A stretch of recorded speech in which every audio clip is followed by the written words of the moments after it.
today I'm talking with Trevor O Donoghue about his new business, Focus on Happiness, the wonderful social media site that himself and his partner Kira have created, Pictures of Life. And I just really super excited as well to be talking about mindful photography with Trevor, which is a really, really interesting concept to me. So really, really cool to talk to Trevor about that today. And also we're going to be talking to Trevor about his life and how he's been living all of his life with cystic fibrosis. So we're just going to chat to Trevor a little bit about that. Trevor, you're very welcome, and thanks a million for coming on. Trev, I suppose for people that don't know you, would you mind just maybe just giving a brief introduction, please? Yeah, so born and reared in Killarney and never lived anywhere else. I grew up youngest in a family of 6 living in the town. I love hiking, hill walking, trail running, photography, mindfulness. Yeah, I went straight out of school and into work as a photographer in 2005 and started my own business back in 2016. From there is where I kind of got the passion for mindfulness and personal development and started Focus on Happiness last year with my fiancée Kira. So when's the big day, Trev? No plans. No plans. We're both too chilled out about it. That's the problem. It's the one question we ask all the time, though. Yeah. We're engaged. We're engaged for a long time, but we're only getting married this year, so we're engaged years previously. So it's all a good time. All right. And maybe start. Where did the passion for photography actually come from? Could you tell us, please? Like, I think I've always loved creative stuff like that. Like when I look back, like I was super interested in playing with small disposable cameras, and I know my brother had a video camera as well. I remember like a video I was going around interviewing people, my communion day. So I think I've always had an interest in that kind of stuff. And in our house too, growing up, pictures and memories would have been super important. Like the walls are covered in photographs. We had a sister that passed away from CF, so they were always, pictures and memories were always a big part of the house. And I think that's why I have such a passion for the photography. I think it's a lot to do with that, just creating memories for people and doing the same thing for those people that we had in our house. So yeah, fabulous. Sounds wonderful. It's always nice going to homes, isn't it? With, all of those pictures up on the walls, kind of gives you a real sense of family and stuff like that. Trev, just I suppose with where did the kind of concept for you come from for Focus on Happiness? I mean, the website is fabulous, by the way. It's really lovely. I spent quite a bit of time just going through different bits and pieces. There's so much on there. I would have been more familiar with, I suppose, the social media site that you've created, platform you've created, Pictures of Life, which is really fantastic, and you'll come to that in a moment. But just the overall idea of Focus on Happiness, like where did that come from for you? So I suppose when I started my own business in 2016, that's the first time I ever really took any notice of like what it takes to calm down the mind, like when I was owning my own business. So I was like introduced to the things like mindfulness and personal development. I know personal development is a strange word, but yeah, we are always personally developing, but yeah, it's where I got into all that stuff. Like I had to learn to have a business and to function as a human being and not just be working all the time. You had to do things to de-stress yourself, and it was very much re-putting a puzzle piece together for me. And I was actually, a lot of my pastimes would have been my de-stressors, including the photography. So yeah, it was super interesting, and the more I learned, the more I got into it, and I just I developed a passion for that too. Then it just so happened that, sorry, you go, sorry. You're okay, go on. No, it's just from there, like I obviously discovered there was a thing called mindful photography, which would be very much up my alley. So learned as much as I could about that, and just went about, me and Kira together, creating something that we thought could really help people. And yeah, started creating our program, which is pretty cool.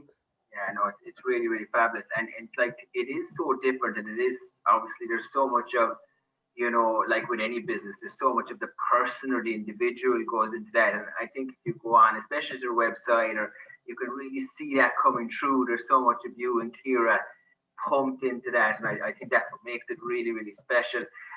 Just can you explain to people maybe, because a lot of people obviously look, coming from a counseling psychotherapy background, I can see there's huge benefits for people in relation to mindfulness. Can you explain maybe a little bit of what actually mindful photography is?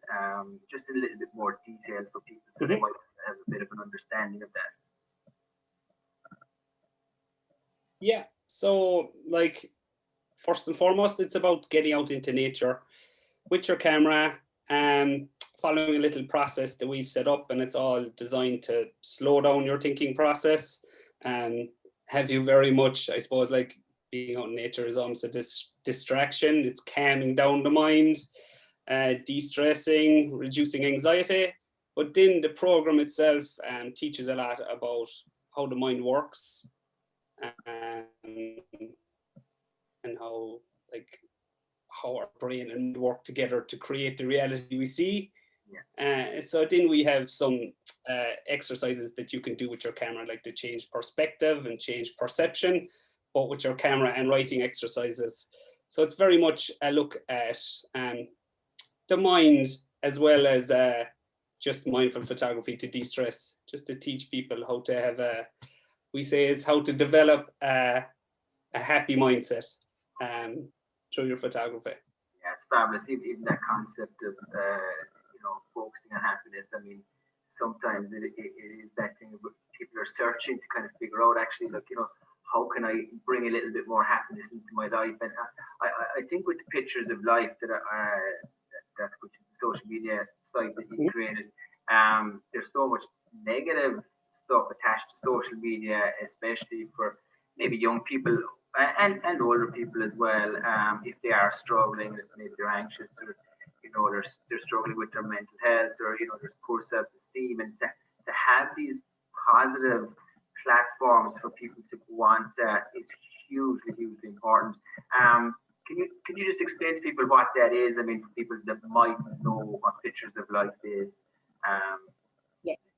So basically, for our whole thing to work, like we thought it would work best in a positive community, like with positive intentions, because obviously anything I learned from everything I was doing about mental health, and it was explaining a lot what social media and smart devices were doing to people's mental health. But these things are very much part of our lives every day now. It isn't something that is going to be going away anytime soon. So it was more about changing the perception of how we use them and what we do with them. So yeah, and again, if it's something is to be determined well-being, like the permit area well-being, to fit all the sections of that, it would have to be delivered in a community where people are interacting and building friendships and relationships, and calming their minds and having fun. It's fun too. So, and it's nice to be able to just lend a bit of support to other people too. I can see that in my own family are involved in it and getting involved. And I was involved a couple of times myself. Really good fun. I think that, whether it's the daily word or a daily concept or theme, it makes it really interesting for people. And it's something really, whether it's, them taking pictures of their family or being out in nature, it's just really positive, like, and it's a really nice thing for people to do. The site, the website itself, your website is, there's so much on offer there. Like, there's corporate stuff, offer stuff to businesses, individuals. Could you break down a little bit of what actually is on offer for people? Just different aspects of what Focus on Happiness has to offer people. So basically, what it is a site for learning. So the Pictures of Life would be very much a community, a positive community that we created, but to really learn what we're teaching, which is photography for happiness and well-being, we needed somewhere where we could put the learning stuff. And a place like Facebook wouldn't have that. So we needed our own section where we could have our own learning. So we have 3 things in there, and we want to keep it very much around well-being and positivity. So we have our mindful photography program, and we do need to change our messaging slightly. We're not quite there. I think we're still confusing people slightly, but we're working on that. So we have our mindful photography program, or we call it our happiness photography program. We also have a regular photography program where people can learn how to use their camera. Brilliant. And we also have an editing course, or 2 editing courses actually, one for the iPhone and one for Adobe Lightroom. So it's about teaching people how to make the most out of their photography. And again, like I said, all around well-being. And it's a membership site, so you can buy the courses separately, or you can join and unlock them all for $9.97 a month. Fantastic, yeah. It's very, very reasonable. Yeah, sounds amazing. There's something there for everybody, and I think that's the point. I think even for businesses and corporate industries looking to kind of do these kind of well-being courses with their staff and stuff, I think it's a wonderful platform for that as well. So, you know, hopefully you put up your stuff here at the end of this, and a great thing for people to be looking up. Trevor, I suppose, look, a lot of your own friends, your family obviously would be aware that you live with cystic fibrosis, but you know, for people that don't know you, could you just tell us a little bit maybe about maybe what CF is first and how it affects someone, and just maybe a little bit about living with cystic fibrosis and how that's been for you and how it is for you. Yeah, of course. At the moment, it's obviously difficult for everyone. So, yeah. But yes, CF, cystic fibrosis, is a progressive genetic disease. So it's like something that obviously gets worse as you get older. But it presents itself in the lungs. So people get a lot of chest infections, or maybe tummy problems, and a few other bits and pieces. But the likes of treatments for it is very much changing. Like when I was small, I would have had to do like nebulizers half an hour a day, sitting in front of a machine that's rattling and buzzing, and you're breathing for a half an hour, actually twice a day. And yeah, so you had to do exercise where someone was pounding on your back for a certain length of time, all to try and open your airways. Yeah, so it was, and obviously tablets and stuff on top of that, but the treatments have changed massively. These days it's tablets, inhalers, and some things like you'd see asthmatics having for just testing your breathing. So it's things have really, really changed, and I think that's conditions of all types. I think what once were these diseases that were probably impeding people's lives and how they were living their lives, it's changing, and people are living productive and happy lives with all types of health conditions. So just in relation to yourself then, I mean, what are your kind of self-care practices? Obviously, maybe fitness is something that's very important. I've often met yourself and your brother out running and doing the old trails and stuff like that. So what are kind of self-care practices for you that are important for you to be incorporating into your life? Yeah, like first and foremost, I think it's just finding something you like doing that is an activity that is good for you too. So hiking, love hiking. That's probably my favorite thing. That came about from the camera too, just wanting to get pictures in these cool places. So that's how I got into the hiking. I love that. Hill walking, trail running. Yeah, they're pretty much my favorite. I just love going walking as well, just chilling. Where's your favorite place? Do you have a favorite place? Where are we talking now? Are we saying walking or running or hiking? Say running. Running, my favorite place to run. Do you know, recently it has turned into Ross Island. Ooh, okay, yeah, cool. Yeah, it's like, and it's something that I probably took for granted a small little bit. So if I was flat running, I like to go for a run on Ross Island. Lovely. I think mine there would be, and it's one I've done recently. It's really nice. Just do Old Khmer Road.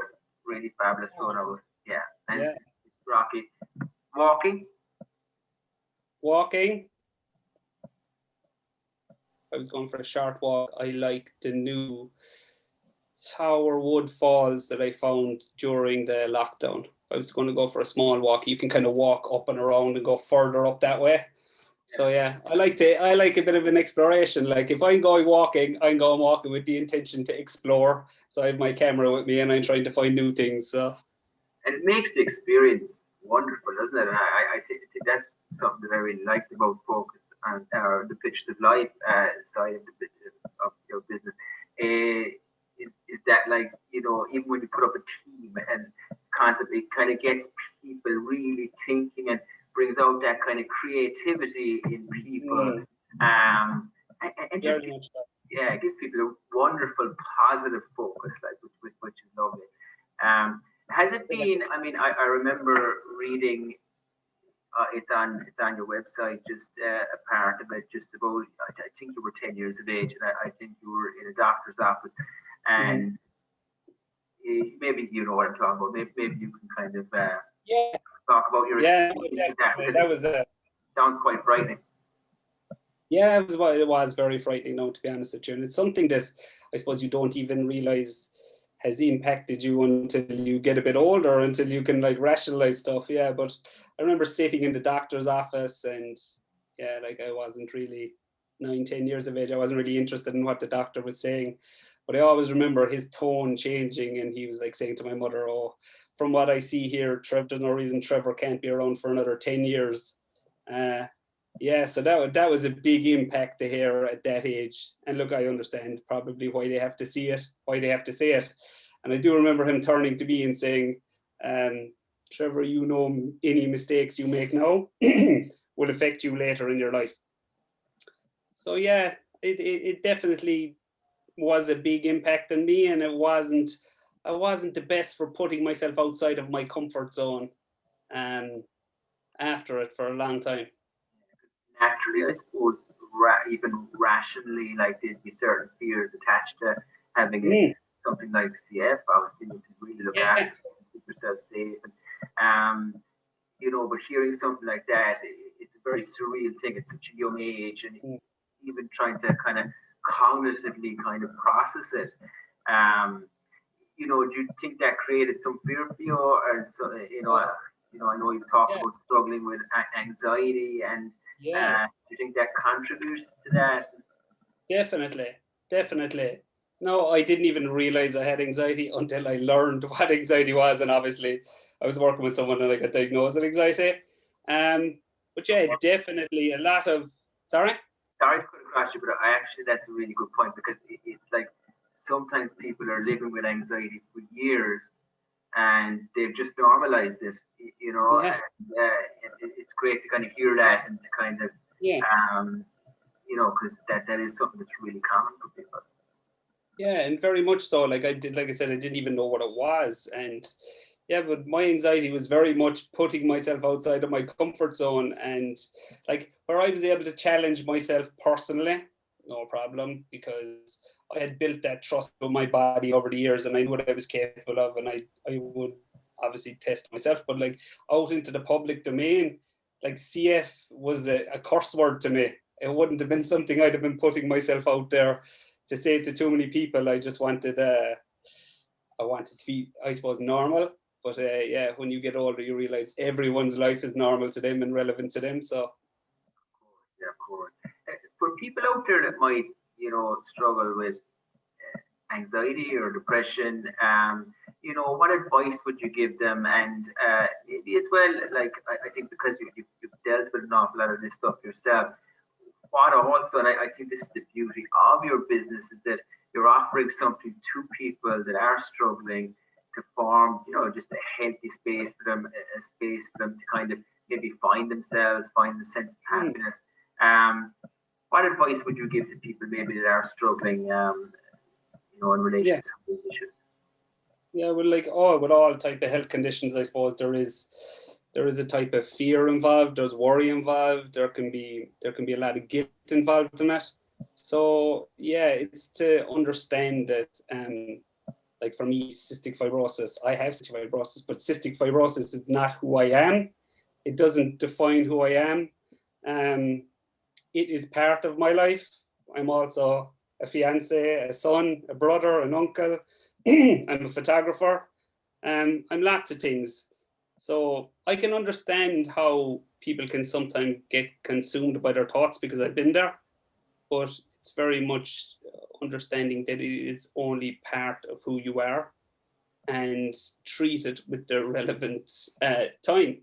Like, I'm not saying turn a blind eye to it, but give it the time it needs. Be truthful with yourself, be realistic, and move on productively to do whatever you want to do.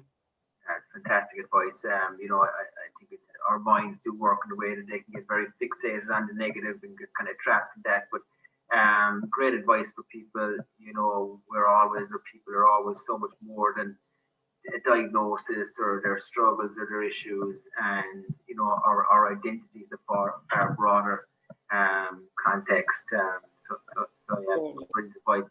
Just in relation to COVID, I mean, obviously, look, it's flipped the world upside down over it's over a year now, which seems like I think everybody facing this year was kind of hoping, and the end of 2020, this is going to be totally different now, but like it's kind of still continuing at the minute. I mean, things are looking more positive in the context of vaccines and stuff, but how has it impacted your life? Because obviously, look, for someone with CF, you have to take it very seriously. I've got a mom myself, and it's a different issue, obviously, but she's elderly in some respects. She would like me hear me saying that. I hope she doesn't watch this. Elderly might be the best word, but she's a little bit older, and she's got asthma, and it's something that she would take very, very seriously. And I even remember in the earlier stages, I was going out, getting her shopping, cleaning it all down, bringing it to the door, and I wouldn't tell her, and I'd say, Mom, better off now to make sure you clean that again, So really taking it seriously, like, to protect them and making sure. So how has it impacted you specifically, and what challenges have you found in respect of it? Yeah, so like, I suppose I did a wedding on the 3rd of March in the Europe Hotel in Killarney, and I got a call around the 5th of March from a friend who was a doctor, who said he called me by mistake. So I don't know, I'm not really sure it was by mistake, so I'm very thankful to him for calling in a way, but he gave me a bit of a heads up saying, lay low, I think, for a while. Something is coming, and it's worse than people may realize at the moment. So it was very much a lay low thing, and it has been like we've had to be super careful, me and Kira, through everything. Like when the world was opening back up to new normal, or whatever you call it, where there was lifting restrictions, and that hasn't been the case for us. We're very much still being super careful. Lockdown life, we call it. That's what we joke about it. We call it lockdown life.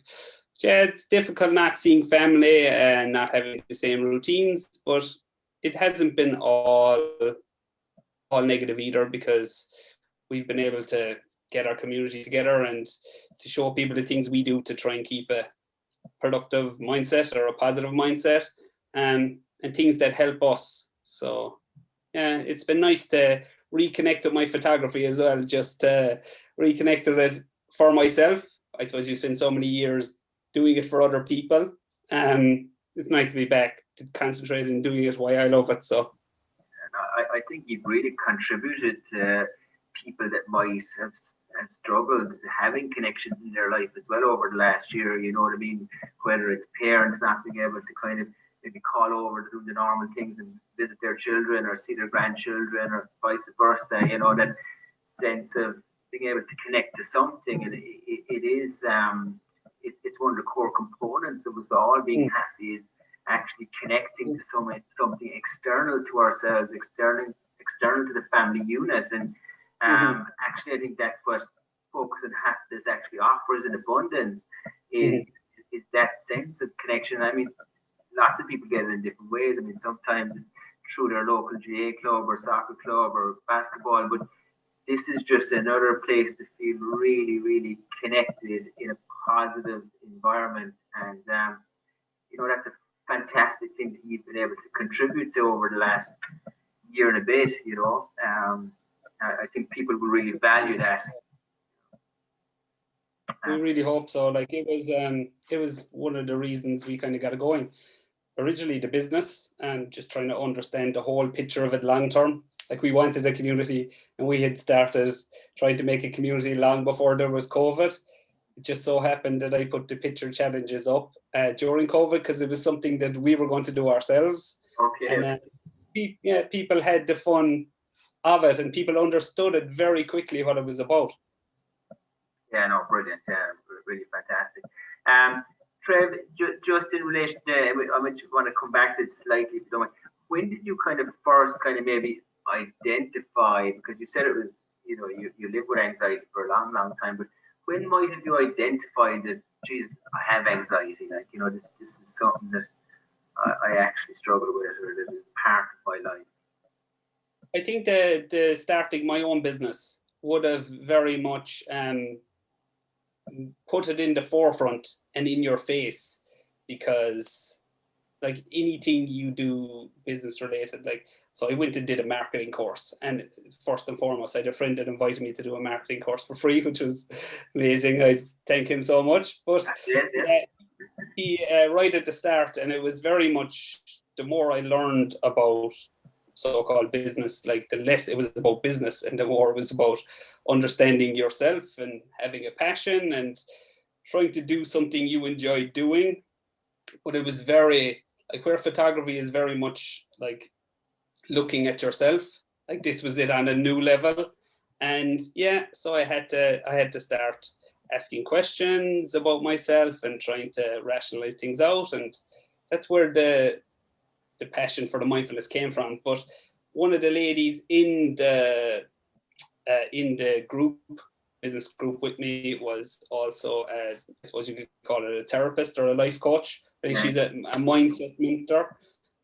So I started working with her and just started getting so passionate about it all from there. Like when you see the things that were maybe that you weren't rationalizing properly in your life and became no issue for you anymore, and I'm sure you'd see loads of that. Just making things easier, getting more comfortable with yourself. But yeah, it became quite apparent that I had anxiety because trying to grow the business or put myself out there became a bit of a struggle. And yeah. When that comes up, isn't it? Then that kind of awareness is just almost like an awakening, and then you know, once you're aware of it, you can start focusing it and dealing with it, like, you know. And through photography, do you think photography in itself, obviously, you know, that's your core business, that's your kind of core trade, like that, I suppose, in itself is trying to make, you know, you did a lot of weddings over the years and stuff like that, with the mutual cousin. So, like, that's making people feel comfortable, isn't it? Like, you know, it's trying to make people feel comfortable, which often can be uncomfortable. You know, people often don't like it in their photograph taken or if they're in group settings. And do you think that helped you yourself? Like, you know, massively. Yeah, massively. It really, like, I wholeheartedly believed like photography was definitely a savior.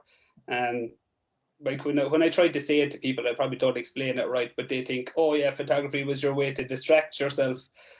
But it was so much more than that. Like, it was a way I got confidence. It was a way that, like, I learned social skills. It was a way that, yeah, I was able to learn how to push myself out of my comfort zone, set goals. It was the thing inspiring me to get out into nature and to get out up the mountains that was keeping me healthy. So it's always been photography. That has been the thing. So pretty amazing. This really seems like there's been so much growth in it for you, and it's like giving that back now through your business as well. Yeah. Totally. Yeah, you can never be unhappy if you're making other people happy. Anyway, that's one thing for sure. I will hope so. Anyway, yeah, no, it's like it's got positive intentions. We do it for the right reasons, we think, anyway. So yeah, no, it really is fabulous. Trevor, okay, lovely talking to you. And thank you very much. I suppose, look, if people are looking to kind of get in contact with you, and I can put up some stuff, where are the kind of places to go? You know, look, the social media platform, I think it's good for people to know that that's on Facebook, it's very accessible. But where are the best places for people to kind of contact you? Yeah. So first of all, thanks very much for having me on. I appreciate it. I was surprised that you contacted me, actually, but I was delighted. Pleasure, dude. Pleasure. I like what you're doing. I think it's brilliant. Cheers, man. So yeah, you can check out my photography at www.trevorodonoghuephotography.ie, and again, that's on Instagram and Facebook. You can also check out www.focusonhappiness.ie, which is all about photography for well-being. That's also on Instagram and Facebook. And yeah, if you want to be introduced to it all and to see what it's all about, we'll be doing loads more in the Pictures of Life Facebook community over the year. And eventually we will make more sense. We have a plan of what we're doing with it all, don't worry, it will make more sense with people it seems to make perfect sense to me. You're a bit like me. I look at my business sometimes and I think, oh, I'm just doing a lot more work here, but I still have time to it. I've got a guy ringing me, Rob, your website hasn't been done in 4 years, man. You have to do something with it. I come back to it. That's fantastic, and I put up some of that stuff. And look, come here, I wish you continued success.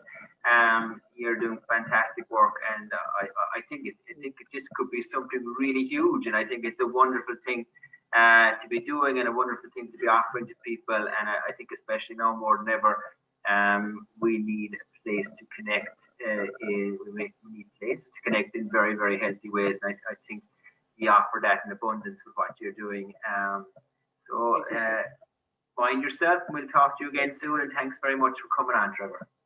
Thanks for having me on, bud. Cheers.